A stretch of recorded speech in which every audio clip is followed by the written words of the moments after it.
Hey everyone, Tony Walsh here. Welcome back to the channel and another edition of what's happening on the farmstead. If you watch my Farm Truck Friday video, my prayer time video, you'll see that I was in Atlanta from Wednesday to Friday. So this is Friday evening, and I've already harrowed this behind me one time, and started harrowing it again last Saturday. So I just finished up harrowing the whole thing for the second time because I got to get these cotton stalks starting deteriorating for their microbial action, because I don't want any issues with stalks for when we get ready to build the house. Now, I don't know when we're building the house, but I want to make sure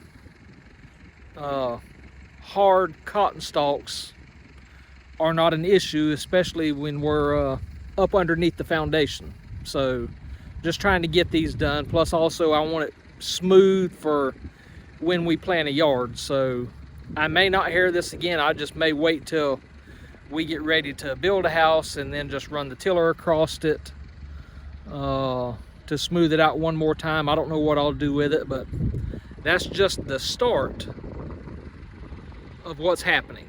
So let's get on to the next task.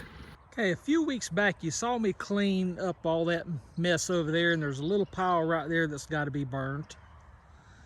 This right here was that first leak I was telling you about last Saturday, I think. And it feeds that garden hose right there. Here where I just scraped up all the pine cone lilies and fixing to burn them.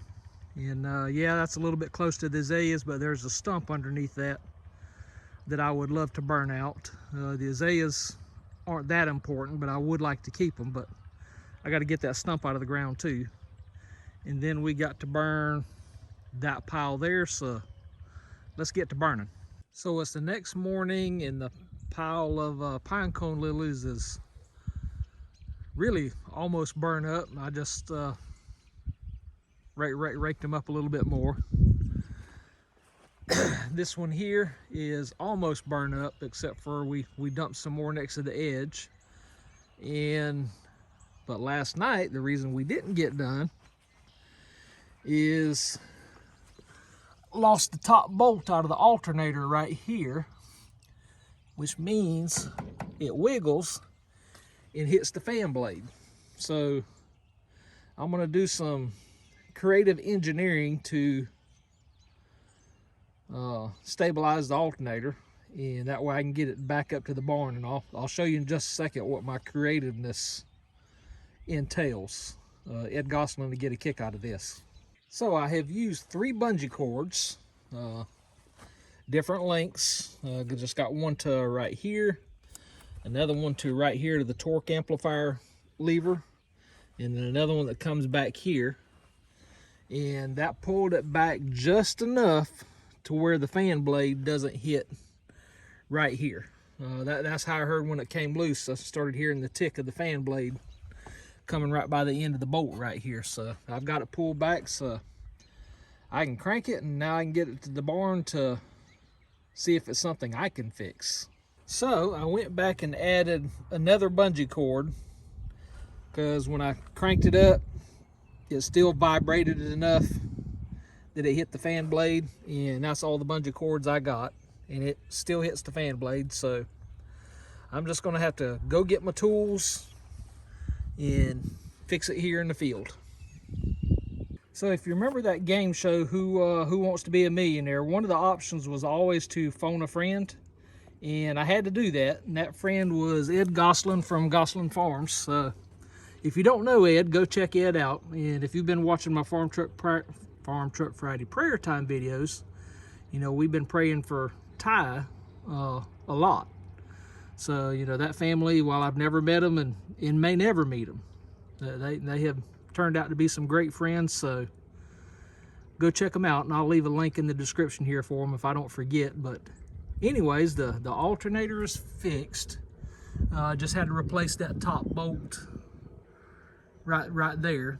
But you can see there is not much clearance between the fan blade and that alternator. So But now that I know what I'm looking for, I will keep a closer eye on that bolt, because as Ed was telling me, that's a lot of stress up there. So once you learn your equipment, you need to keep an eye on it. So what's the next task? Well, it is Sunday afternoon and it is a gorgeous 73 degrees. And we have dismantled the concrete block raised bed that I planted for, or that I made for carrots at least 3 years ago, if not 4. So the blocks are gone. They're stacked up over there. The next time you see that trailer, it will be sitting on this concrete slab right here, so that way we don't have to mow around it. So we're just getting this garden soil up. You can see it's mixed with lava rocks that we had in the block cells. I'll never do that again. If I ever fill another block, it'll be with dirt and dirt only, not with rocks, limbs, sticks, or anything else. Because this has been one pain in the behind. Well, while we're in some downtime, I'll show you some other work that Jackie and I did. So obviously we're back here at the garden. And you see we planted the broccoli last week and it has really popped up. The strawberries and onions have been in the ground, but they have really perked up this week, so that's a good thing. The lettuce and spinach there at the end, the mustard right there, everything is really perked up in the last couple of days because we have had some beautiful weather. Now, a new addition that we put in is all this right here.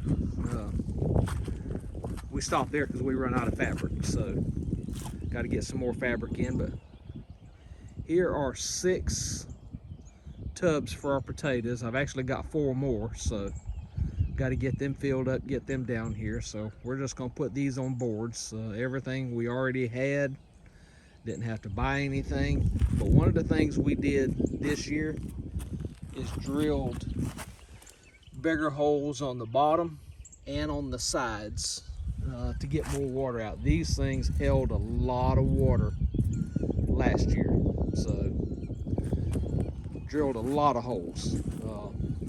There's 4 big ones on the bottom, 4 around the edge, but then got a lot of smaller drainage holes to not hold so much moisture.